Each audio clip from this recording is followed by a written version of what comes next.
solemnly swear I, John Fitzgerald Kennedy, do solemnly swear that you will faithfully execute the office of President of the United States that I will faithfully execute the office of President of the United States and will, to the best of your ability, and will, to the best of my ability, preserve, protect, and defend the Constitution of the United States. preserve, protect, and defend the Constitution of the United States. So help you God.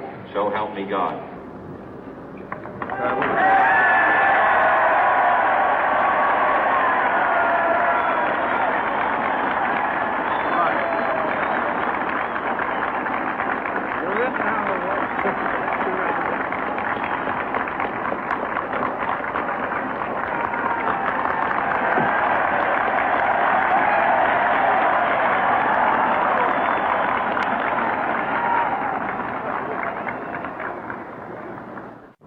Vice President Johnson, Mr. Speaker, Mr. Chief Justice, President Eisenhower, Vice President Nixon, President Truman, Reverend clergy, fellow citizens.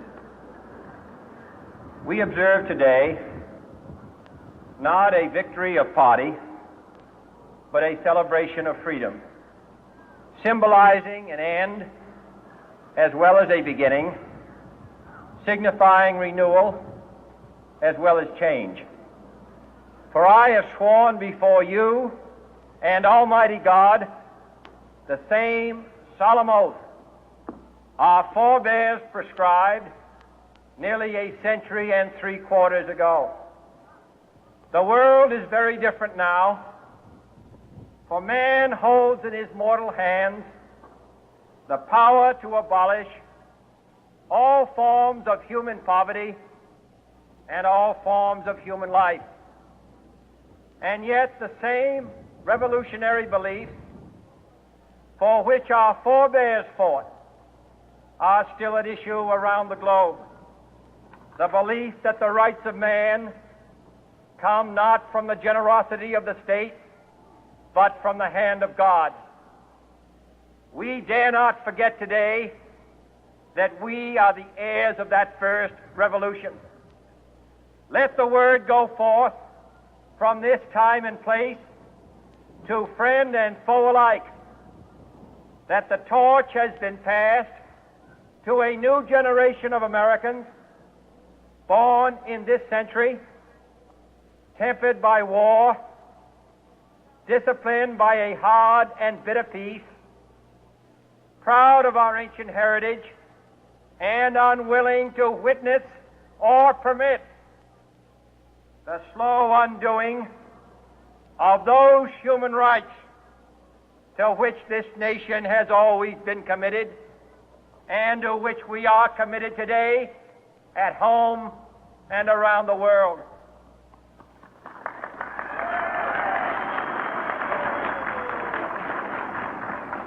Let every nation know, whether it wishes us well or ill, that we shall pay any price, bear any burden, meet any hardship, support any friend, oppose any foe to assure the survival and the success of liberty.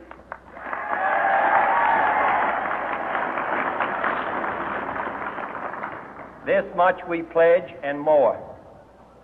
To those old allies whose cultural and spiritual origins we share, we pledge the loyalty of faithful friends. United, there is little we cannot do in a host of cooperative ventures. Divided, there is little we can do, for we dare not meet a powerful challenge at odds and split asunder. To those new states whom we welcome to the ranks of the free, we pledge our word that one form of colonial control shall not have passed away, merely to be replaced by a far more iron tyranny.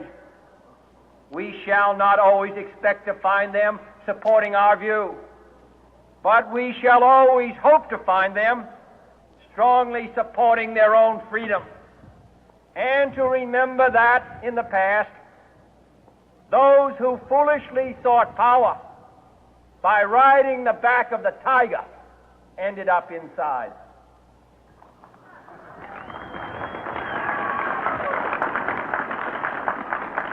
To those people in the huts and villages of half the globe struggling to break the bonds of mass misery, we pledge our best efforts to help them help themselves for whatever period is required, not because the communists may be doing it, not because we seek their votes, but because it is right. If a free society cannot help the many who are poor, it cannot save the few who are rich.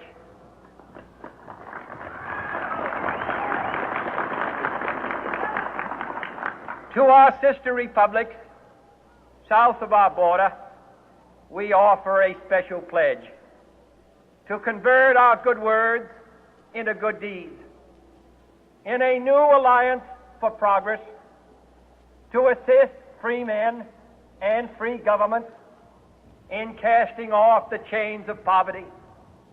But this peaceful revolution of hope cannot become the prey of hostile powers. Let all our neighbors know that we shall join with them to oppose aggression or subversion anywhere in the Americas. And let every other power know that this hemisphere intends to remain the master of its own house.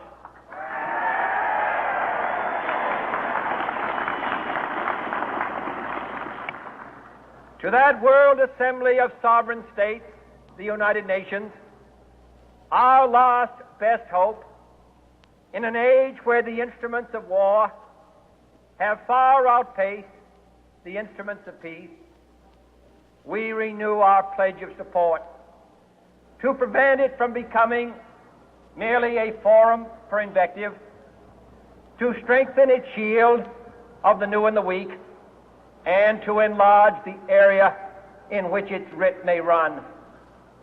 Finally, to those nations who would make themselves our adversary, we offer not a pledge, but a request that both sides begin anew the quest for peace.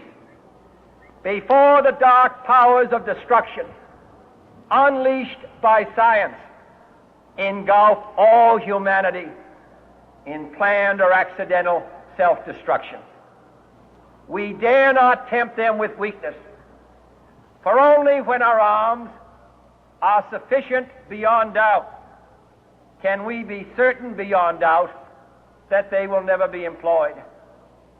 But neither can two great and powerful groups of nations take comfort from our present course, both sides overburdened by the cost of modern weapons, both rightly alarmed by the steady spread of the deadly atom, yet both racing to alter that uncertain balance of terror that stays the hand of mankind's final war.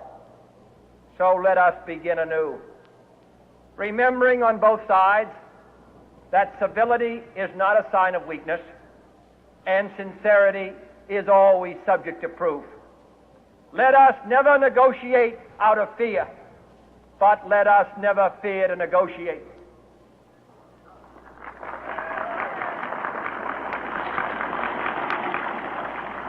Let both sides explore what problems unite us, instead of belaboring those problems which divide us.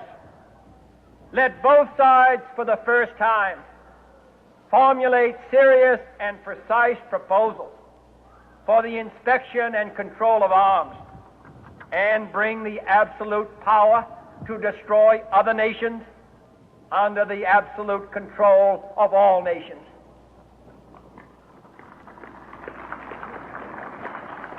Let both sides seek to invoke the wonders of science instead of its terrors.